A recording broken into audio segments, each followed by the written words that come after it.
இங்க 24 வயசுல நம்ம ஹீரோயின் எந்த பொண்ணுமே வாழ முடியாத ரொம்ப வித்தியாசமான ஒரு வாழ்க்கைய வாழ்றாங்க. ஒரு வயசு பொண்ணா இருந்தாலும் அவங்க அழகா இருக்காங்கன்னு அவங்க பின்னாடி பல பசங்க சுத்தினாலும் அவங்களுக்கு வர காதல், நட்பு, காமம்னு சொல்லி எல்லாத்தையுமே துறந்து என் வாழ்க்கை இவங்களுக்காக தாண்டா அப்படின்னு சொல்லி ஒருத்தங்களுக்காகவே அவங்க வாழ்றாங்க. அந்த ஒருத்தர் யாரு? அப்படி இந்த 24 வயசுல இவங்க வாழ்ற வித்தியாசமான வாழ்க்கை என்ன? அந்த வாழ்க்கைக்குள்ளேயும் ஒரு காதல் இருக்கு. அந்த காதல் என்ன அப்படின்ற எல்லாத்தையும் தான் ரொம்ப அழகா இந்த கதையில பார்க்க போறோம். எல்லாருக்குமே வணக்கம். இன்னைக்கு நம்ம சபா அப்படின்ற ஒரு பெங்காலி படத்தை தாங்க பார்க்க போறோம். இந்த படம் உங்க மனசை நெகிழ வைக்கலாம். கிளைமேக்ஸ்ல இருக்கிற ட்விஸ்ட பார்த்து நீங்க மிரண்டு போகலாம். அதுக்கு இந்த வீடியோவை நீங்க முழுசா பார்க்கணுங்க. லைக் கொடுக்கலாம். ஒரு சின்ன லைக்கோட உள்ள வாங்க. பை தி வே நான் கவின். நீங்க பார்க்கிறது நம்மளோட பிலிம் பை சபா. இவங்க தாங்க நான் சொன்ன அந்த 24 வயசுல இருக்கிற அந்த இளம்பெண். பங்களாதேஷ்ல தாக்கான்னு ஒரு ஊர் இருக்கு பாத்தீங்களா, அதாவது பங்களாதேஷுடைய கேபிட்டல். அங்க இருக்கிற ஒரு சின்ன அபார்ட்மெண்ட்ஸ்ல ஒரு சின்ன வீட்டுல தான் இவங்க வாழ்வாங்க. வீட்டுல இவங்களுக்கு இருக்கிற ஒரே பொழுதுபோக்கு அவங்களோட பூனைக்குட்டிங்க. சபாக்கு அப்பா இல்ல, அம்மா மட்டும்தாங்க. ஏன் அம்மா மட்டும்தான் உலகம்னு சொல்லலாம். சபா சின்ன வயசுல இருக்கும் போதே அவங்க அம்மாவால நடக்க முடியாம போயிருக்கோங்க. ஒரு வயசு வரைக்கும் அப்பா பார்த்திருப்பாரு. ஆனா சில வருஷங்களுக்கு முன்னாடி அப்பா தவறுனதுக்கு அப்புறம் நடக்க முடியாத அம்மாவை முழுக்க முழுக்க பாத்துக்கிறது நம்ம சபாதாங்க. காலையில அவங்க அம்மா எழுந்ததும் அங்க ஒரு பெட் இருக்கும், அதுலதான் படுத்துட்டு இருப்பாங்க. மகளே எழுந்துட்டேன், வந்துடுறமா அப்படின்னு சொல்லி அவங்க அம்மாவுடைய கைய மேல தூக்கி எக்ஸசைஸ் பண்ணி விடுறது. அதுக்கப்புறம் அவங்க அம்மாவை அதே பெட்ல உட்கார வச்சுட்டு அவங்களுக்கு டைப்பர் மாத்துறது. கொஞ்ச நேரத்திலேயே அம்மாவுக்கு தேவையான நல்ல சுவையான பிரியாணியை சமைக்கிறது. அது அம்மாவோட ஷேர் பண்ணிக்கிட்டு சந்தோஷமா சாப்பிடுறது தான் நம்ம சபாவோட வாழ்க்கைங்க. கல்யாண வயசுல பொண்ணு இருக்காளே, அவளுக்கு இன்னும் நல்லபடியா கல்யாணம் ஆகலையே, நம்மளால அவ வாழ்க்கையும் இப்படி ஆயிடுச்சு அப்படின்ற ஒரு வருத்தமோ ஒரு பாரமோ அம்மாக்குள்ளேயும் இருக்கோங்க. இவங்க ஒரு இஸ்லாமிய குடும்பம். கடவுள் மேல அதிக பக்தி வச்சிருப்பாங்க. எப்பயுமே நம்ம சபா அப்படியே அவங்க அம்மாவை பாத்துக்கிட்டு எல்லா பணிவரையும் செஞ்சுட்டு அவங்க வீட்டுல இருக்கிற மொட்டை மாடிக்கு வர அங்க நின்னு அந்த ஊரையும் மத்த மக்களையும் பாக்குறாங்க. எல்லாருமே அவங்களுக்கு பிடிச்சமான ஒரு லைஃப் வாழ, ஒவ்வொரு வாழ்க்கையிலயும் ஒவ்வொரு காதல் இருக்க. அதெல்லாம் பார்த்து நம்மளுக்கு இப்படி ஒரு காதலன் இல்லையே அப்படின்ற ஒரு ஏக்கம் அவங்களுக்குள்ள இருந்தாலும் நமக்கு தான் நம்ம அம்மா பெரிய காதலா இருக்காங்களே அப்படின்ற ஒரு சந்தோஷத்தோட அவங்க அதையும் கடந்து போயிடுவாங்க. ராத்திரி எப்பவுமே அம்மா பக்கத்துல கட்டி அணைச்சுக்கிட்டு தான் நம்ம ஹீரோயின் தூங்குவாங்க. சோ இதுதாங்க நம்ம ஹீரோயினுடைய வாழ்க்கை. இப்படி ஒரு வாழ்க்கையில தான் ஒரு இன்ட்ரெஸ்டிங்கான ஒரு விறுவிறுப்பான சம்பவம் நடக்க போகுதுங்க. இப்ப அடுத்த நாள் காலையில விடியுது. எப்பவும் போல நம்ம ஹீரோயின் எழுந்து ஸ்கிரீன் எல்லாம் திறந்து வீட்டை பெருக்கிட்டு அவங்க அம்மாவுக்கும் சுடு தண்ணி போடுறாங்க. அம்மா, நீ குளிச்சு ரொம்ப நாள் ஆகுதுமா, ஒழுங்கா எழுந்தது, இன்னைக்கு உன்னை நான் குளிக்க வைக்கணும் அப்படின்னு அவங்க அம்மாவையும் கூப்பிட அவங்க அம்மாவுக்கு தன்னோட பொண்ணு தன்னை குளிக்க வைக்கிறது அவ்வளவா பிடிக்கலைங்க. அவங்களுக்கு ஒரு மாதிரி கூச்சமா இருக்கு போல. அதனால வரமாட்டேன்னு சொல்லி தன்னோட பொண்ணோட கைய போட்டு கடிக்க, கையவா கடிக்கிறேன்னு சொல்லி இப்ப அவங்க அம்மாவையும் வீல் சேர்ல உட்கார வச்சுட்டு பாத்ரூமுக்கு கூட்டிட்டு வந்து அவங்க அம்மா கால்ல இருக்கிற சாக்ஸ் எல்லாம் கலட்டுறாங்க. அப்படியே அந்த சுடு தண்ணிய தான் அம்மாவுடைய கால்லயே அவங்க நினைக்க, அப்ப திடீர்னு அவங்க அம்மாவுக்கு மயக்கம் வருதுங்க. ஏய் அம்மா, என்ன குளிக்க போறேன்னு சொன்னதோ மயக்கம் போட்டு விழுற மாதிரி நடிக்கிறியா, அவ்வளவுதான் சொல்லிட்டேன் அப்படின்ற மாதிரி சொல்ல, ஆனா அவங்க அம்மா அன்கான்சியஸ் ஆகி அப்படியே சாயிறாங்க. ஏ அம்மா, விளையாடுறியா? அம்மா உன்னதாமா, ஏந்திரு ஏந்திரு அப்படின்ற மாதிரி நம்ம ஹீரோயின் கத்த உடனடியா ஒரு ஆம்புலன்ஸுக்கு போன் பண்ணி இப்ப பக்கத்துல இருக்கிற ஒரு ஹாஸ்பிட்டலுக்கும் கூட்டிட்டு போறாங்க. அங்கேயுமே அவங்க அம்மாவை பரிசோதிக்கிற டாக்டர், உங்க அம்மாவுக்கு மைல்டா ஒரு ஹார்ட் அட்டாக் வந்திருக்கு அப்படின்ற ஒரு குண்ட தூக்கியும் ஹீரோயின் மேல போடுறாங்க. பயப்படுறதுக்கு ஒண்ணும் இல்ல, காப்பாத்திடலாம்ல அப்படின்ற மாதிரி கேட்க, இப்போதைக்கு ஒண்ணும் இல்ல, உங்க அம்மா இப்போ நல்லாவே ஆயிட்டாங்க. ஆனா சர்ஜரி பண்ணாதான் அவங்களால காலத்துக்கும் நல்லா இருக்க முடியும். அந்த சர்ஜரி பண்றதுக்கு கொஞ்சம் காசு ஆகும் அப்படின்னு ஒரு 5 லட்சம் ரூபாய் அமௌண்ட்டை சொல்றாங்க. அவ்வளவு அமௌண்ட் நம்ம ஹீரோயின் கிட்ட இல்லைங்க. இப்ப உள்ள வார்டுல வந்து தன்னோட அம்மாவை பார்க்க அவங்க அம்மாவுமே அந்த இடத்துல ரொம்ப நல்லா எழுந்து உட்காந்துட்டு இருக்காங்க. அல்லாவோட புண்ணியத்தினால நான் நல்லா தான் இருக்கேன், தேவையில்லாம இந்த சர்ஜரி எல்லாம் பண்ணாத, காசு தான் வேஸ்ட், மாத்திரை மட்டும் வாங்கிக்கிட்டு நம்ம வீட்டுக்கு போயிடலாம் அப்படின்ற மாதிரி சொல்ல, இப்ப கொஞ்ச நேரத்திலேயே மாத்திரையை வாங்கிக்கிட்டு தன்னோட அம்மாவை கூப்பிட்டுக்கிட்டோம் நம்ம ஹீரோயின் வீட்டுக்கு வராங்க. சோ இதுக்கு மேலேயுமே வீட்லயே இருந்தா அம்மாவை நம்மளால பாத்துக்க முடியாது, நமக்குன்னு ஒரு வேலையை தேடிக்கணும் அப்படின்ற மாதிரி ஹீரோயின் நினைக்க, நம்ம ஹீரோயினுடைய அப்பாவுக்கு சொந்தமா ஒரு வீடு இருக்கோங்க. அதாவது அந்த வீடு அவங்க அப்பா, சித்தப்பா அப்படின்னு அவங்க அப்பாவுடைய தம்பிகளுடைய பேர்லயும் சேர்ந்து இருக்கும். அதுல தான் அப்பாவுடைய பங்கை வாங்கிட்டு வந்துடலாம் அப்படின்ற மாதிரி நம்ம ஹீரோயின் நினைக்கிறாங்க. கிட்டத்தட்ட ஒரு 50 லட்சம் ரூபாய் அவங்க அப்பாவுடைய பங்கு வருங்க. அந்த விஷயமா தன்னுடைய சித்தப்பாவையும் வந்து நம்ம ஹீரோயின் பார்க்க, எங்க அப்பா பங்குல இருக்கிற அந்த வீட்டை வித்துலான்னு முடிவு பண்ணிருக்கேன், நீங்க தான் சித்தப்பா அதை வித்து கொடுக்கணும், டாக்குமெண்ட் மட்டும் ரெடி பண்ணி கொடுங்க, நான் அம்மா கிட்ட கையெழுத்து வாங்கி கொடுக்கறேன், எனக்கு காசு தேவைப்படுது அப்படின்ற மாதிரியும் கேட்க, இங்க பாருமா, இந்த விஷயமா ஆல்ரெடி உங்க அம்மாவே என்கிட்ட பேசினா, ஆனா ஆனா அந்த வீட்டுக்கு 50 லட்சம் ரூபாய்லாம் கொடுக்க முடியாது, அதெல்லாம் ரொம்ப அதிகம், வேணும்னா ஒரு 15 லட்சம் ரூபாய் கொடுக்குறோம் அப்படின்ற மாதிரி சொல்ல ஹீரோயினும் அங்க எதுவும் பேச முடியாம அங்க இருந்து கிளம்புறாங்க. இப்போ ஹீரோயினுக்கு அடுத்த கட்டமா அம்மாவை நல்லபடியா பாத்துக்கிறதுக்கு ஒரு வேலை வேணுங்க. அதனால அங்க இருக்கிற ஒவ்வொரு கடையா ஏறி எதனா வேலை வேக்கண்டா இருக்கா அப்படின்ற மாதிரியும் கேட்க எங்கேயுமே வேலை இல்லைங்க. அப்பதான் அந்த ஏரியால ஒரு பப் இருக்கு, திடீருமே வேலைக்கு ஆட்கள் வேணும் அப்படின்ற ஒரு போர்டு இருக்க. இப்ப அந்த பப்புக்குள்ளேயும் நம்ம ஹீரோயின் வராங்க. அங்க அசார் அப்படின்ற மாதிரி ஒருத்தர் உட்காந்துருக்காருங்க. இவரு தான் நம்ம படத்துடைய ஹீரோ. சார், வெளியில போர்டு இருந்தது இது மாதிரி வேலைக்கு ஆளு வேணும்ட்டு, என்ன வேலைக்கு சேர்த்துக்கிறீங்களா, இன்டர்வியூ இருக்கா, அதை வேணா நான் அட்டன் பண்றேன், நான் நல்லா சமைப்பேன் சார் அப்படின்ற மாதிரி ஹீரோயின் சொல்ல, அம்மா இது பப்புமா, நிறைய குடிகாரங்களாம் வருவாங்க, ஒரு பொண்ணா இருந்து உன்னால இங்கெல்லாம் வேலை பார்க்க முடியாது, எங்களுக்கு ஆம்பளை தான் வேணும் அப்படின்ற மாதிரி அவரு சொல்ல, இல்ல சார் எங்க வீட்டுல கஷ்டம், என்ன வேலை இருந்தாலும் பரவாயில்ல நான் அதை பண்றேன் அப்படின்ற மாதிரியும் ஹீரோயின் சொல்றாங்க. சரி உள்ள வாமா அப்படின்னு சொல்லி இப்ப அந்த பப்புக்குள்ளேயும் கூட்டிட்டு போக அங்க ஒரு டேபிள் இருக்குங்க. அங்க உட்கார வச்சோம் ஹீரோயினை அந்த அசார் அப்படின்ற அந்த மேனேஜர் இன்டர்வியூ எடுக்கிறாரு. அப்பதான் அந்த இடத்துல கொஞ்சம் குண்டா ஒரு நபர் வராருங்க. அவரு யாருன்னு கேட்டா அவருதான் இந்த பப்புடைய ஓனரா. தன்னோட வண்டிய அந்த பப்ல வேலை பார்க்குற ஒரு லேபரை கழுவ சொல்லிட்டு போறாரு. இதையுமே நம்ம ஹீரோயின் பார்க்க, நம்ம இங்க வேலைக்கு சேர்ந்தா நமக்கும் இதுதான் நிலைமைன்ற மாதிரியும் அவங்க யோசிக்கிறாங்க. பட் இருந்தும் பரவாயில்ல, இந்த வேலை எப்படின்னா கிடைச்சாகணும்னு சொல்லி அந்த அசார் கிட்டையும், நான் இன்டர்வியூல பாஸ் ஆயிட்டேனா வேலை கிடைச்சிருமான்னு கேட்க, நான் முதலாளி கிட்ட தாமா பேசிட்டு சொல்லணும், ஒரு வாரம் டைம் ஆகும், நீங்க இருந்து கிளம்பலாம் அப்படின்ற மாதிரி சொல்ல, இப்பயே அந்த பாஸ் கிட்ட நான் பேசவா, அப்படிலாம் பாஸ் கிட்ட பேச முடியாதுமா, அவரை பாக்குறதே கஷ்டம், நான் தான் சொன்னல ஒரு வாரம் பொறுத்து வா, நான் ரிசல்ட் சொல்றேன் அப்படின்ற மாதிரி அங்க இருந்து ஹீரோயினை கிளப்பி விடுறாரு. ஆனாலுமே ஹீரோயின் அந்த பப்புடைய வாசல்லையே உட்காந்துட்டு இருக்காங்க. அந்த பாஸ் தான் பப்புக்குள்ள தானே இருக்காரு, அவர் வெளியே வந்துட மாட்டாரா அப்படின்ற மாதிரியும் அவங்க எதிர்பார்த்துட்டு இருக்க. அப்படி ராத்திரி அந்த பாஸும் அந்த பப்பை முடிச்சுட்டு அப்படியே வெளியே வராரு. ஹீரோயினும் அந்த பாஸ் பக்கத்துல ஓடி வந்து, சார் சார் உங்களுடைய பப்புக்கு நான் இன்டர்வியூக்கு வந்தேன் சார், ரொம்ப நல்லா வேலை பார்ப்பேன் சார், என்ன ஒரு குக்கா வேலைக்கு எடுத்துக்கோங்க சார் அப்படின்ற மாதிரி ஹீரோயின் கேக்குறாங்க. பக்கத்துல இந்த அசாருமே, ஆமா பாஸ் நான் தான் இன்டர்வியூ எடுத்தேன், ரொம்ப நல்ல பொண்ணு தான், ஏம்மா இந்த மாதிரி தொழிலுக்கு பொண்ணுங்களாம் செட் ஆக மாட்டாங்களேம்மா, ஐயோ அப்படிலாம் சொல்லாதீங்க சார், பக்கத்துல சேவியர்னு ஒரு ஹோட்டல் இருந்தது, அங்க நான் கிட்டத்தட்ட 5 வருஷமா சர்வரா வேலை பார்த்திருக்கேன், எனக்கு எக்ஸ்பீரியன்ஸ் கூட இருக்கு சார், அப்பயே அங்க இருந்து வந்த, இல்ல சார் கொரோனா டைம்ல அந்த ஹோட்டலை மூடிட்டாங்க, வீட்டுல வேற ரொம்ப கஷ்டம் சார், அம்மாவை நான் தான் பாத்துக்கணும், இது உங்க அம்மாவை பாத்துக்கணுமா, அப்போ நீ கரெக்டா வேலைக்கு வர மாட்டியே, இல்ல சார் வேலைக்கு கரெக்ட் டைமுக்கு வந்துடுவேன் சார், வேலை முடிச்சதுக்கு அப்புறம் தான் சார் அம்மாவை பாத்துக்க போவேன், சம்பளம் மட்டும் நல்லா கொடுத்தீங்கன்னா நாய் மாதிரி உழைப்பேன் சார் அப்படின்ற மாதிரியும் ஹீரோயின் சொல்றாங்க. இப்போ ஹீரோயினோட பேச்சை கேட்டுக்கிட்டோம், நாளைக்கு யோசிச்சு சொல்றமா அப்படின்ற மாதிரி அங்க இருந்து அனுப்பி வைக்கிறாரு. இப்ப அங்க இருந்து ஒரு பஸ் பிடிச்சி நம்ம ஹீரோயின் அவங்களோட வீட்டுக்கு வர, வீட்டுக்கு வந்ததும் டென்ஷன் ஏத்துறபடி அவங்க அம்மா வேற, என்னடி இன்னைக்கு ரொம்ப லேட் நைட்ல வீட்டுக்கு வந்திருக்க, எதனா பாய் ஃப்ரெண்ட் வச்சிருக்கியா, அவன் கூட சுத்திட்டு வரியா அப்படின்னு ஹீரோயினுடைய பேக போட்டு அவங்க இழுக்கிறாங்க. அதுல பேகோடைய புடியும் அருந்து போகுது. ஏமா உனக்காக தானே நான் கஷ்டப்பட்டு இருக்கேன், ஏன் டார்ச்சர் பண்ற மாதிரி கேள்வி கேட்கறேன்னு சொல்லி கோவத்துல நம்ம ஹீரோயின் அவங்க அம்மாவையே அடிச்சிட, அதுல அவங்க அம்மா ஒரு மாதிரி உடஞ்சு போய் உட்காடுறாங்க. இது நம்ம ஹீரோயினுக்கு ஒரு மாதிரி ஆகுது. இப்ப அழுதுகிட்டே வந்து தான் அம்மா கிட்டையும் மன்னிப்பு கேட்டு சாஞ்சிக்க, இப்ப அவங்க அம்மாவும் அழுதுகிட்டே ஹீரோயினை சமாதானப்படுத்துறாங்க. அம்மாக்கு ஹார்ட் அட்டாக் வந்ததுனால இந்த பால் சாதம் அந்த மாதிரி சாதத்தை தான் அவங்க அம்மாவுக்கு கொடுக்குறாங்க. நீ கொஞ்சம் ஓவர் வெயிட்டா இருக்கமா, நீ வெயிட் லாஸ் பண்ணாதான் நோய் நொடி இல்லாம வாழ முடியும்னு டாக்டர் சொன்னாரு, அதனால கம்மியா சாப்பிடு அப்படின்ற மாதிரியும் சொல்ல, ஆனா இப்படிலாம் சாப்பிடறதுக்கு நம்ம ஹீரோயினோட அம்மாவுக்கு சுத்தமா பிடிக்கலைங்க.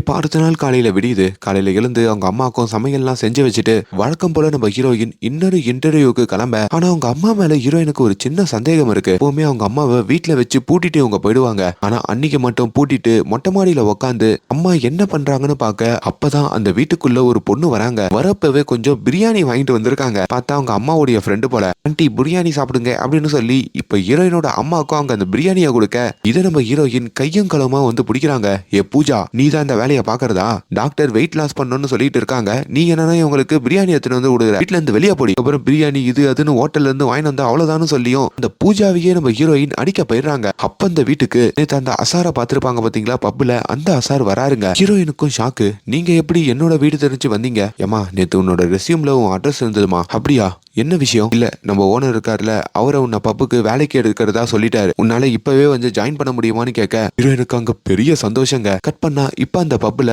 ஒரு குக்கா நம்ம ஹீரோயின் வேலைக்கு சேர்றாங்க. அப்படி டிஷ்ஷஸை எப்படி சமைக்கணும் எப்படி பரிமாறணும்னு சொல்லி எல்லாத்தையுமே அந்த அசார் ஹீரோயினுக்கு சொல்லி கொடுக்குறாரு. அப்படி காலையில போயிட்டு ஈவினிங் வரைக்கும் நம்ம ஹீரோயின் வேலை பாக்குறாங்க. மணி ஒரு 3 ஆகுங்க. அப்ப மட்டும் அந்த அசார் கிட்ட வந்து ஹீரோயின், எனக்கு ஒரு 1 மணி நேரம் பர்மிஷன் கிடைக்குமா, நான் வீடு வரைக்கும் போயிட்டு போயிட்டு எங்க அம்மாவுக்கு டைப்பர் மட்டும் மாத்திட்டு வரணும், அது ரொம்ப ஈரமா இருக்கும் அப்படின்ற மாதிரியும் பர்மிஷன் கேட்க, இப்படிலாம் பப்ல இருந்து பாதியில போக முடியாது, ஓனருக்கு தெரிஞ்சா அவ்வளவுதான், சரி அரை மணி நேரம் பர்மிஷன் கொடுக்குறேன், டக்குன்னு போயிட்டு வந்துடுறேன்னு சொல்ல இப்போ ஹீரோயினும் வேக வேகமா வீட்டுக்கு வராங்க. அப்படி அவங்க அம்மாக்கு டைப்பரை மாத்த, அப்ப அவங்க அம்மா போட வேண்டிய மாத்திரை வேற காலி ஆயிடுது. இப்ப அதிகம் வாங்கி கொடுத்துட்டு பப்புக்கு வரதுக்கு கொஞ்சம் லேட் ஆயிடுதுங்க. அதுக்குள்ள ஓனர் வேற வந்துடுறாரு. நான் என்ன சொன்னேன், உங்க அம்மாவையும் பாத்துக்கிட்டு பப்புலயும் வேலை பார்க்க முடியாது தானே சொன்னேன், சொன்ன மாதிரியே நடந்துடுச்சா, இதுக்குதான் பொண்ணுங்களெல்லாம் பப்புல வேலைக்கு வைக்கிறது இல்ல அப்படின்ற மாதிரி அவர் கத்த, சார் எனக்கு டெய்லி 1 மணி நேரம் மட்டும் வீட்டுக்கு போயிட்டு வரதுக்கான பர்மிஷன் வேணும் சார், நான் வேணா ஈவினிங்ல எக்ஸ்ட்ராவா வேலை பார்க்கறேன் அப்படின்ற மாதிரி ஹீரோயின் கேட்க, ஓ அப்படியா, அப்படி நீ வீட்டுக்கு 1 மணி நேரம் போயிட்டு வந்தனா ராத்திரி ஒரு 3 மணி நேரம் எக்ஸ்ட்ராவா வேலை பார்க்கணும் சரியானு கேட்க, ஹீரோயினும் அதுக்கும் ஒத்துக்கிறாங்க. இப்படி நிறைய கஷ்டப்பட்டு தான் ஹீரோயின் வேலை பார்க்கறாங்க. அதே சமயம் தன்னோட அம்மாக்கு அந்த ஆபரேஷன் பண்ணி விட்டுலாம் அப்படின்ற மாதிரியும் அவங்களுக்கு தோணுதுங்க. இப்போ தன்னோட அங்கிள் கிட்ட அந்த வீட்டை விற்கிறத பத்தி பேசியிருப்பாங்கல்ல, அப்படி அவங்க அங்கிளையும் வந்து பார்க்க, அவர் 15 லட்சம் ரூபாய்க்கு அந்த வீட்டை வித்து கொடுக்கறதா ஒரு பத்திரத்தை ரெடி பண்ணியிருக்காருங்க. அதையுமே ஹீரோயின் கிட்ட கொடுக்குறாரு. உங்க அம்மா கையெழுத்து போட்டுட்டா உடனே ப்ராசஸ் பண்ணிடலான்ற மாதிரி சொல்ல, இப்போ ஹீரோயினும் அவங்க அம்மா கிட்ட அதை கொண்டு வந்து கொடுக்குறாங்க. அட படிச்சு பார்க்குற ஹீரோயினோட அம்மாவும் பயங்கரமா கோவப்படுறாங்க. 50 லட்சம் ரூபாய்க்கு 3 வருஷத்துக்கு முன்னாடியே நான் உன் அங்கிள் கிட்ட பேசினேன், அவருக்கு என்னன்னா 15 லட்சம் ரூபாய் கொடுக்கறதா சொல்லியிருக்காரு, இந்த 15 லட்சம் ரூபாய் பிச்சை காசை வச்சுக்கிட்டு என்னத்த பண்றது, இது உங்க அப்பாவுடைய சொத்துடி, உங்க அப்பா இல்லனா உன்ன தம்பிகளா சேர்ந்து ஆள்றானுங்களா, அப்படிப்பட்ட சொத்தே நம்மளுக்கு தேவையில்லை அப்படின்னு சொல்லி அந்த பத்திரத்தையும் அவங்க தூக்கி போட, ஹீரோயின் என்ன சொன்னாலும் அவங்க அம்மா கையெழுத்து மட்டும் போட மாட்டாங்க. இதுல நம்ம ஹீரோயின் ஒரு மாதிரி மனசுடைஞ்சு போறாங்க. இப்ப நம்ம ஹீரோயினுக்கு ஒரே ஃப்ரெண்டா இருக்கிறது அந்த மேனேஜர் அசார் தாங்க.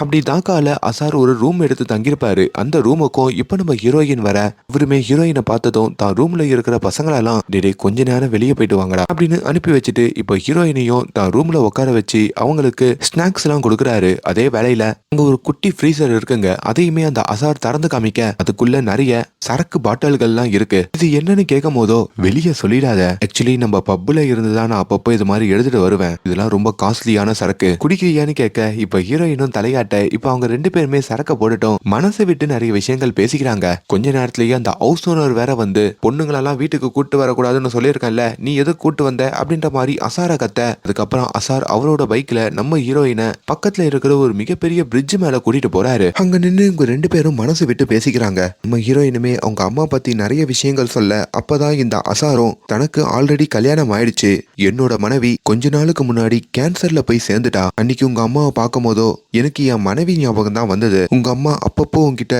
வெளியே கூட்டிட்டு போ அப்படின்ற மாதிரி சொல்லுவாங்கன்னு என்கிட்ட சொன்னீங்க, என் மனைவி கூட என்ன வெளியே கூட்டிட்டு போன்னு கேட்டுக்கிட்டே இருப்பா, நான் வெளியே போனா அவளுக்கு எதுனா ஆயிடும் அப்படின்னு சொல்லி நான் பயந்தே வீட்டுல வச்சிருந்தேன், ஆனா வீட்டுல இருந்ததுக்கு அப்புறம் கூட அவ என்னை விட்டு போயிட்டா, ஒரே ஒரு லைஃப் தான் நம்ம கிட்ட இருக்கு, உங்க அம்மாவை சந்தோஷமா பாத்துக்கோ, உங்க அம்மா ஆசைப்பட்ட மாதிரி அவங்கள வெளியே ஆச்சு கூட்டிட்டு போ அப்படின்ற மாதிரியும் ஹீரோயின் கிட்ட அசார் சொல்றாரு. இப்ப அடுத்த நாளே நம்ம அசார ஒரு காரை ரெண்ட் எடுக்க சொல்றாங்க. அப்படி அவரும் ஒரு காரோட இப்ப நம்ம ஹீரோயினுடைய வீட்டுக்கு வர, இப்ப நம்ம ஹீரோயின் அவங்க அம்மாவை பக்காவா ரெடி பண்ணி வீல் சேர்ல உட்கார வச்சு அங்கிருந்து வெளியே கூட்டிட்டு போறாங்க. கூட நம்ம அசாரும் வந்திருக்காருங்க. பல வருஷங்களுக்கு அப்புறம் வெளியே போறதுனால ஹீரோயினோட அம்மாவுக்கும் பயங்கர சந்தோஷங்க. அப்படி அங்க ஊர்ல இருக்கிற ஒரு மிகப்பெரிய பார்க்குக்கு தான் கூட்டிட்டு போறாங்க. அங்க வந்துதான் அவங்களுக்கு பழைய ஞாபகம்லாம் வருது. ரொம்ப வருஷத்துக்கு முன்னாடி இந்த பார்க்குக்கு நானும் உங்க அப்பாவும் வந்தோம், காலையில இருந்து நைட்டு வரைக்கும் இந்த பார்க்ல தான் இருப்போன்ற மாதிரிலாம் அவங்க அம்மா சொல்லிட்டு அங்க விழுந்து விழுந்து சிரிக்க, பொண்ணுமே அம்மா சந்தோஷமா இருக்கிறத பார்த்து மனம் நெகிழ்ந்து போறாங்க.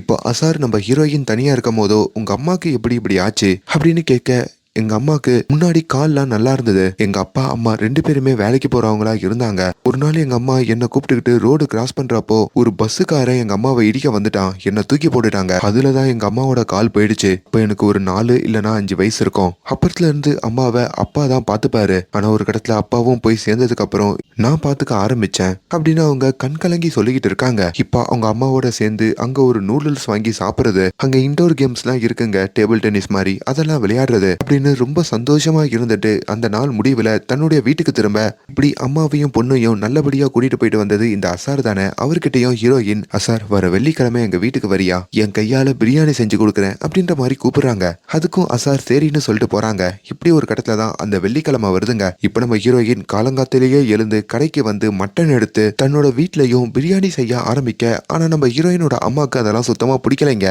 ஏதோ ஒரு நாள் அந்த பையன் கூட வந்தான், அதுக்குன்னு அவனை வீட்டுக்கு வேற வர வச்சுப்பியா, அவன் ஆல்ரெடி கல்யாணம் ஆன பையன் அப்படின்ற மாதிரி வேற சொன்ன. அவனோட சகவாசம் எல்லாம் உனக்கு தேவையா அப்படின்ற மாதிரி எங்க நம்ம பொண்ணு அந்த பையன் கூடயே லவ் பண்ணி போயிட போறா அப்படின்ற ஒரு பயத்துல சொல்லிக்கிட்டு இருக்காங்க. இப்ப கொஞ்ச நாட்டிலேயே டின்னர் சாப்பிடறதுக்காக நம்ம ஹீரோ வீட்டுக்கு வர அவரையுமே உட்கார வச்சு நம்ம ஹீரோயின் பரிமாறுறாங்க. அங்க நம்ம ஹீரோவை பாக்குற நம்ம ஹீரோயினோட அம்மா கொஞ்சம் முறைச்சபடி, அப்பா தம்பி நீயும் அந்த பப்புல தான் வேலை பாக்குறேன்னு கேள்விப்பட்டேன். ஆனா பந்தவான பைக் வச்சிருக்க, காரெல்லாம் ரெண்ட் எடுத்துட்டு வர, உங்ககிட்ட எப்படி எவ்வளவு பணம் வருது, சைட்ல எதனா தப்பான தொழில் பாக்குறியா அப்படின்னு ஒரு மாதிரி நறுக்குன்னு கேட்டுறாங்க. அதுல அந்த அசாருக்கு ஒரு மாதிரி அவமானமா ஆயிடுதுங்க. அவருமே வீட்டுல இருந்து கிளம்பிடுறாரு. ஹீரோயின் அந்த இடத்துல ரொம்ப கில்ட்டியா ஃபீல் பண்றாங்க. அங்கேயே தன்னோட அம்மாவை பிடிச்சி பயங்கரமா கத்த. அப்பதான் முதல் வாட்டி தான் அம்மா கிட்டயும் நீ இருக்கிற வரைக்கும் என்னோட வாழ்க்கையில நான் நிம்மதியாவே இருக்க மாட்டேமான்ற ஒரு வார்த்தையை விடுவாங்க. அதை கேட்டு ஹீரோயினோட அம்மா அங்க ரொம்ப கண் கலங்கி ரொம்ப எமோஷனலா ஆவாங்க. அந்த எமோஷனலோடைய அவங்க அம்மா அந்த ராத்திரி முழுக்க யோசிச்சுக்கிட்டு இருக்க ஹீரோயின் இப்ப வழக்கம் போல நைட்டு அசாரோட போன்ல சேட் பண்ணிட்டு இருக்கும் போதோ தன்னோட அம்மாவுடைய தலையங்க கீழே தொங்க போட்டு இருக்கிறதா பாக்குறாங்க. என்னாச்சுன்னு சொல்லி பக்கத்துல வந்து பார்த்தா அவங்க அம்மா பேச்சு மூச்சு இல்லாம இருக்க. உடனடியா ஒரு ஆம்புலன்ஸ் வர வச்சு மறுபடியும் அவங்கள ஹாஸ்பிட்டலுக்கு தூக்கிட்டு ஓடுறாங்க. அவங்கள செக் பண்ற டாக்டருமே நான் முன்னவே சொல்லியிருக்கேன் உங்க அம்மாவுக்கு அந்த சர்ஜரி பண்ணோன்ட்டு. சர்ஜரி பண்ணாம இருக்க உங்க அம்மாவுடைய நிலைமை ரொம்ப மோசமாகுது அப்படின்னு மறுபடியும் ஒரு மருந்தை கொடுத்து அவங்க அம்மாவை வீட்டுக்கு அனுப்ப. இப்போ அம்மாவுக்கு நம்ம சர்ஜரி பண்ணோம்னா வேற வழி இல்ல, அந்த அப்பாவுடைய வீட்டை வித்து அந்த 15 லட்ச ரூபாவை கையில வாங்கினாதான் முடியும்னு சொல்லி இப்ப அந்த பத்திரத்தையும் நம்ம ஹீரோயின் அவங்க அம்மா கிட்ட கொண்டு வந்து கொடுத்துட்டு, ஒழுங்கு மரியாதையா இப்பவாச்சும் இந்த பத்திரத்துல கையெழுத்து போடுமா, அப்படி நீ மட்டும் இந்த வாட்டி கையெழுத்து போடலன்னு வையே, இதோ இருக்கு பாரு இந்த கத்தி, இதை எடுத்து நான் என்ன நானே காயப்படுத்தி எதனா பண்ணிப்பேன், ஒழுங்கா போடுமா அப்படின்ற மாதிரியும் மிரட்ட. இப்ப நம்ம ஹீரோயினோட அம்மாவுக்கு வேற ஆப்ஷன் இல்லைங்க. அவங்களுக்கு விருப்பமே இல்லைனாலும் அந்த பத்திரத்துல கையெழுத்து போட்டு கொடுக்குறாங்க. இப்ப ஹீரோயினும் அந்த பத்திரத்தை எடுத்துட்டு வந்து தன்னோட சித்தப்பா கிட்டையும் கொடுக்க அம்மா கையெழுத்து போட்டுட்டாங்க. பணத்தை கொடுங்கன்ற மாதிரி கேட்க அவங்க சித்தப்பாவும் குஷியாகிறாரு. உடனே ஒரு அக்கௌண்டன்ட்டுக்கு ஃபோன் பண்ணி பேச, ஆனா அந்த அக்கௌண்டன்ட் இன்னைக்கு லீவு அப்படின்றதுனால ஒரு நாளைக்கு தான் வருவாரு, நாளைக்கு தான் அந்த பணத்தை கொடுக்க முடியும், இப்போதைக்கு நீ பத்திரத்தை மட்டும் என்கிட்ட கொடுத்துட்டு போ அப்படின்ற மாதிரி கேட்கிறாரு. ஆனா ஹீரோயினுக்கு நம்பிக்கை இல்லைங்க, ஏமாத்திடுவாரோ அப்படின்ற மாதிரி நினைக்கிறாங்க. பத்திரத்தை அவங்களே எடுத்துக்கிறாங்க. உடனே அவங்க சித்தப்பாவும் ஒரு 50,000 ரூபாய் கொடுக்குறாரு. இந்த 50,000 ரூபாயும் நீ உன் கூடயே வச்சுக்கோ, பத்திரத்தையும் நீயே வச்சுக்கோ, நாளைக்கு வா மீதி காசை கொடுக்குறேன்ற மாதிரி சொல்ல சித்தப்பா நல்லவர் தான் போல இருக்குன்னு சொல்லி இப்ப ஹீரோயினும் நம்பி அந்த பத்திரத்தையும் சித்தப்பா கிட்டேயே கொடுத்துட்டு நீங்க ப்ராசஸ் பண்ணுங்க, இப்போதைக்கு 50,000 ரூபாய் மட்டும் எடுத்துட்டு போறேன், மீதியை வந்து நாளைக்கு வாங்கிக்கிறேன்னு சொல்லிட்டோம். அவங்க அங்க இருந்து கிளம்புறாங்க. அந்த கையெழுத்து போட்டதுல இருந்து ஹீரோயினோட அம்மாவுடைய உடல் இன்னும் ரொம்ப மோசமாகிட்டே இருக்குங்க. அவங்க ஏதோ ஒரு மிகப்பெரிய கவலையில இருக்கிற மாதிரியும் தன்னோட பொண்ணு நினைச்சு அவங்க கவலைப்படுற மாதிரியும் அங்க தோணுது. தான் பொண்ணுகிட்டையும் எனக்காக எந்த எஃபெக்டும் போடாதமா, என்ன ஹாஸ்பிட்டலுக்கெல்லாம் தூக்கிட்டு போவாதமா, என்னால வாழ முடிஞ்ச வரைக்கும் நான் இங்க வாழ்றேன், அது போதும் அப்படின்ற மாதிரி சொல்ல. பட் ஹீரோயின் அவங்க அம்மாவோட பேச்சை பெருசா எடுத்துக்கிற மாதிரி தெரியலைங்க. இப்ப அடுத்த நாளுமே அவங்க சித்தப்பாவை பாக்குறதுக்கு நம்ம ஹீரோயின் வந்திருக்க. ஆனா அங்கதான் அவங்க சித்தப்பா ஒரு குண்டை தூக்கி போடுறாரு. ஏமா அக்கௌண்டன்ட் வந்தாருமா, உங்க அப்பாவுடைய பங்கு இருக்கு பத்தியா, அது உங்க அப்பா உசுரோடு இருக்கும் போதே யாருக்கோ வித்துட்டாராம், இப்ப அது உங்க அப்பாவோட பேர்லயே இல்லையா, அதனால அந்த வீட்டை நம்மளால விற்க முடியாதுமா, இந்த பத்திரத்தை நீயே பிடிச்சுக்கோ அப்படின்ற மாதிரி சொல்ல ஹீரோயினுக்கு அங்க ஒண்ணுமே புரியல. யோ சித்தப்பா என்னையா சொல்ற, இந்த வீட்டை நம்பிதான் அம்மாவுடைய ஆபரேஷனே இருந்தது, இப்ப காசு இல்லைன்னா நான் என்ன பண்ணுவேன், எதுனா ஃபேக் பண்றியா டாக்குமெண்ட்டை, என்ன சொல்ற, எனக்கு காசு வேணும்ன்ற மாதிரி தவிக்க என்னால ஒன்னும் பண்ண முடியாதுமா, வேணா இந்த 1.5 லட்ச ரூபாவை கையில வச்சுக்கோ, இதை தாண்டி என்னால எதுவும் கொடுக்க முடியாதுமா அப்படின்னு சொல்லிட்டோம். இப்ப ஹீரோயினையும் அங்க இருந்து கிளம்ப சொல்ல அவ்வளவுதாங்க. ஹீரோயினுக்கு அங்க என்ன பண்றதுன்னு ஒன்னும் புரியல, சுத்தமா உடஞ்சு போறாங்க. இப்ப அம்மா ஆபரேஷனுக்கு காசை எப்படின்னா ரெடி பண்ணணும்னு நினைக்கிறாங்க. அவங்க பழகுவாங்களா அந்த அசார் கிட்டையும் வந்து இப்ப நம்ம ஹீரோயின் உங்ககிட்ட எதனா கொஞ்சம் காசு இருக்கா, அம்மா ஆபரேஷனுக்கு தேவைப்படுது, 6 மாசத்துல கொஞ்சம் கொஞ்சமா திருப்பி கொடுத்துடுறேன்ற மாதிரி கேட்க அசாருமே நான் உங்ககிட்ட சொல்லியிருக்கேன்ல நான் இந்தியாவை விட்டு வெளிநாட்டுக்கு போறேன் அப்படின்ட்டு, அதுக்காக என்கிட்ட இருந்த காசெல்லாம் மொத்தமா ஏஜென்சில கட்டிட்டேன், அது போக இன்னுமே எனக்கு கொஞ்சம் காசு தேவைப்படுது, நம்ம ஓனர் தான் எனக்கு 3 மாசம் சம்பளத்தை சேர்த்து கொடுக்கறதா சொல்லியிருக்காரு, என்கிட்ட காசு இல்லையேன்னு சொல்ல ஹீரோயினுக்கும் அங்க என்ன பண்றதுன்னு புரியல. அதே வேளையில அந்த அசாரு அவர் வேலை பார்க்குற அந்த பப்ல இருக்கிற நிறைய காஸ்ட்லியான சரக்கெல்லாம் எடுத்துட்டு வந்து வெளியில பிளாக்ல நிறைய பசங்களுக்கெல்லாம் விற்பாருங்க. அப்படி ஒரு பையனும் வந்து அவர்கிட்ட அந்த பாட்டில வாங்கிட்டு போக அதையுமே நம்ம ஹீரோயின் பாக்குறாங்க. கட் பண்ணா இப்ப அந்த பப்புக்குள்ள காமிக்கிறாங்க. அந்த பப்புக்குள்ள இருக்கிற அந்த ஓனருமே வந்து பப்ல இருக்கிற எல்லா வேலை பார்க்குற ஆட்களையும் நிக்க வைக்கிறாரு. நம்ம ஊர்ல 18 வயசுக்கு மேல இருக்கவங்க தான் சரக்கு அடிக்கணும் அப்படின்ற ஒரு ரூல் இருக்கு. ஆனா அதை தாண்டி நேத்து ஒருத்தன், அதாவது ஒரு சின்ன பையன் சரக்கு அடிச்சு போலீஸை மாட்டிருக்கான். போலீஸ் ஆய்வு பண்ணி பார்க்கும் போதோ அந்த பாட்டில் நம்மளுடைய பப்புல இருக்கிற ஒரு பாட்டில் அப்படின்ற மாதிரி தெரிய வந்திருக்கு. எனக்கு ஒரு சந்தேகம், நம்ம பப்புல இருக்கிற பாட்டில இங்க இருக்கிற வேலை பார்க்குற நீங்க யாருன்னா திருடி பிளாக்ல விற்கிறீங்க, இருக்கீங்களா அப்படின்ற மாதிரி அந்த ஓனர் கேக்குறாரு. ஹீரோயினும் அப்படியே மெல்ல அசாரை திரும்பி பார்த்துட்டு அமைதியா இருக்க. அசாரு இப்ப அங்க மத்த வேலை பார்க்குற எல்லாருமே இல்லன்ற மாதிரி மறுக்கிறாங்க. சரி ஓகே, போலீஸ் இப்போ விசாரணைக்கு வராங்களாம், நீங்க தான் இல்லன்ட்டீங்கல, மத்தத நான் பாத்துக்கிறேன் அப்படின்ற மாதிரி அந்த ஓனர் சொல்ல இப்ப ஹீரோயின் ஒரு ஆழ்ந்த சிந்தனைக்குள்ள போறாங்க. இப்ப கொஞ்ச நேரத்திலேயே அந்த ஓனருடைய ரூமுக்கு வந்தோம். பாஸ், எனக்கு ஒரு 5 லட்ச ரூபாவை கடனா கொடுக்க முடியுமா அப்படின்ற மாதிரி கேக்குறாங்க. அவ்வளவு காசு எதுக்கு உனக்கு? இல்ல பாஸ், அம்மாவோட ஆபரேஷனுக்கு தேவைப்படுது, அவ்வளோலாம் கொடுக்க முடியாது. சரி பாஸ், நம்மளுடைய பப்ல இருக்கிற ஒரு லேபர் ஒருத்தன் தான் இங்க இருக்கிற காஸ்ட்லியான சரக்கெல்லாம் வெளியே எடுத்துட்டு போய் விற்கிறான். அவன் யாருன்னு உங்ககிட்ட நான் போட்டு கொடுக்குறேன், அப்பவாச்சு எனக்கு அந்த காசை கடனா கொடுக்க முடியுமான்னு கேட்க, ஒருவேளை அவன் யாருன்னு என்கிட்ட சொன்னா உனக்கு 1 லட்ச ரூபாய் வேணா கடனா கொடுக்குறேன் அப்படின்ற மாதிரி அந்த பாஸ் சொல்றாரு. உடனே நம்ம ஹீரோயினும் அந்த இடத்துல நம்ம அசாருடைய பேரை சொல்ல, எது இந்த மேனேஜர் அசாரா இதெல்லாம் பண்றான், ரொம்ப நல்லவனு கூடயே வச்சிருந்தனேன்னு சொல்லி அந்த பாஸ் ஷாக் ஆகுறாரு. உடனே அசார் அங்க கூப்பிடுறாரு. எப்பா என்னப்பா இந்த பொண்ணு மேல வந்து கம்ப்ளைண்ட் பண்றா, பப்ல இருக்கிற காஸ்ட்லியான சரக்கு பாட்டில் எல்லாம் வெளியே விக்கிறியாமே, உண்மையான்ற மாதிரி கேட்க அசாருக்குமே பெரிய ஷாக்குங்க. ஏன்னா ஹீரோயினோட அவர் அவ்வளவு நெருக்கமா பழகிருப்பாரு. இவளே நம்மளை பத்தி போட்டு கொடுத்துட்டாளா, அதுவும் காசுக்காகவான்ற மாதிரி நினைக்கிறாரு. அங்க மனசுடைஞ்சு போய் ஆமான்னு ஒத்துக்க அந்த பாஸும் அந்த அசாரை வேலையை விட்டு தூக்கிட்டோம். நீ வெளிநாட்டுக்கு போறதுக்காக 3 மாசம் சம்பளத்தை சேர்த்து கொடுக்கறதா சொன்னல, உனக்கு 1 மாசம் சம்பளம் கூட இல்லடான்னு சொல்லி மொத்தமா வெளியே அனுப்ப இப்ப அசாராலையும் வெளிநாடு போக முடியாம போகுதுங்க. இதுல அசாருக்கு ஹீரோயின் மேல பயங்கர கோவம் வருது. இப்போ ஹீரோயினும் அந்த 1 லட்ச ரூபாவை கடனா வாங்க, இது எல்லாமே அவங்க அம்மாக்காக தாங்க அவங்க பண்ணுவாங்க. அவங்களுக்குள்ளேயே தெரியுது நம்ம ஒரு பெரிய தப்பு பண்ணிட்டோன்ட்டு. அந்த கில்ட்டினஸோடயே இப்ப ராத்திரி வேலை முடிஞ்சு எங்க நம்ம அசார் நம்மள எதனா பண்ணிட போறான்ற ஒரு பயத்தோடய அவங்க ஓடுறாங்க. நினைச்சபடியே அசார் அங்க வந்து நிக்கிறான். ஏண்டி என்ன போட்டு கொடுத்த, ஏன் என்ன இப்படி பண்ணன்னு சொல்லி நம்ம ஹீரோயினையும் அசார் அடிக்க போக, ஹீரோயின் தள்ளி போடா அப்படின்னு சொல்லிட்டோம் மறுபடியும் அங்க இருந்து ஓடுறாங்க. இப்ப தன்னோட அம்மாக்காக அவங்க ஆசையா பிரியாணி வாங்கிட்டு வர தான் அம்மா கிட்டயும் கொடுத்து சாப்பிடுமான்னு சொல்ல அவங்க அம்மாவால இப்ப ரொம்ப முடியல போலாங்க. நாட்கள் ஆக ஆக உடம்பு ரொம்ப மோசமாகிட்டே இருக்கு. இப்போ அவங்களையும் தூங்க வச்சுட்டு இப்போ அடுத்த நாள் காலையில எழுந்துக்கிறாங்க. வழக்க போல அவங்க அம்மாவை குளிப்பாட்டிட்டோம், ட்ரெஸ் எல்லாம் மாத்தி விட்டுட்டோம், அவங்கள ரெடி பண்ணிக்கிட்டு இருக்க. ஆனா என்னைக்குமே இல்லாத ஒரு மாற்றம் அவங்க அம்மா மூஞ்சில தெரியுதுங்க. ஒரு பெரிய டல்னஸும் அவங்க அம்மா இருக்கிற மாதிரி ஃபீல் பண்றாங்க. அப்படி இப்போ வேலைக்கு போயிட்டு ராத்திரி வீட்டுக்கு வர அவங்க அம்மா நிலகுலைஞ்சு போய் படுத்துட்டு இருக்காங்க. ஹீரோயின் கதிகலங்கி போறாங்க. தான் கிட்ட எவ்வளவு காசு இருக்குன்ற மாதிரி எண்ணி பார்த்தா ஒரு 4 லட்ச ரூபாய் இருக்குங்க. நான் ஆபரேஷன் பண்றதுக்கு 5 லட்ச ரூபாவாச்சும் தேவைப்படும். என்ன பண்றதுன்னு புரியாம அம்மாவை எப்படின்னா காப்பாற்றணும்னு சொல்லி ஆம்புலன்ஸுக்கும் கால் பண்ண, ஆனா அவங்க அம்மா தடுத்து நிப்பாட்டுறாங்க. அவங்க செய்கை மூலயமாவே தன்னோட மகள் கிட்ட ஆம்புலன்ஸ் வேணாம் அப்படின்ற மாதிரி புரிய வைக்க, இப்போ ஆம்புலன்ஸும் வேணான்னு சொல்லிட்டு ஹீரோயின் தான் அம்மாவையே பாக்குறாங்க. அந்த அம்மா ரொம்ப ஆசையா தன்னோட மகளை பெத்ததும் அவளை பெரிய ஆள் ஆக்கணும்னு சொல்லி ஆசையோட வளர்த்ததும், ஆனா தன்னோட கால் போனதுக்கு அப்புறம் நம்மளால நினைச்ச மாதிரி பிள்ளைய வளர்க்க முடியாம அவ வாழ்க்கையே ஒரு கஷ்டத்துக்குள்ள போட்டுட்டோமே அப்படின்ற ஒரு பாரத்தை சுமந்ததும், தன்னை ஒவ்வொரு நாளும் ஒரு தாய் போல நம்ம பொண்ணு நம்மளை பார்த்துக்கிட்டு எல்லாத்தையும் நினைச்சு பார்த்துக்கிட்டு தான் பொண்ணையே பார்த்துக்கிட்டு இருக்க நம்ம ஹீரோயினும் அவங்க அம்மாவை கண் கலங்கி போய் பாக்குறாங்க. அவங்களுக்கு தெரியுதுங்க அவ்வளவுதான், அம்மா அவங்க கடைசி நேரத்துக்கு வந்துட்டாங்கன்ட்டு. தன்னோட அம்மாவை சில நிமிடங்கள்ல பிரிய போறோன்ற மாதிரியும் அவங்க உணர்றாங்க. அந்த பிரிவை தாங்க முடியாம கட்டி அணைச்சிக்க அவங்க கண்ணுல கூட பயம் தெரியுது. அவங்க அம்மாவுடைய நெத்திலையும் ஒரு முத்தத்தை கொடுத்துட்டு அவங்க அம்மாவோட உசுறு பிரியறத பக்கத்துல இருந்து பார்க்க முடியாம அந்த ரூம் கதவையும் சாத்திட்டு வெளியே உக்காந்து கதறி அழுகுறாங்க. சோ இதுதாங்க நம்ம சபா. தான் அம்மாக்காக எந்த எல்லைக்கு வேணா போவாங்க.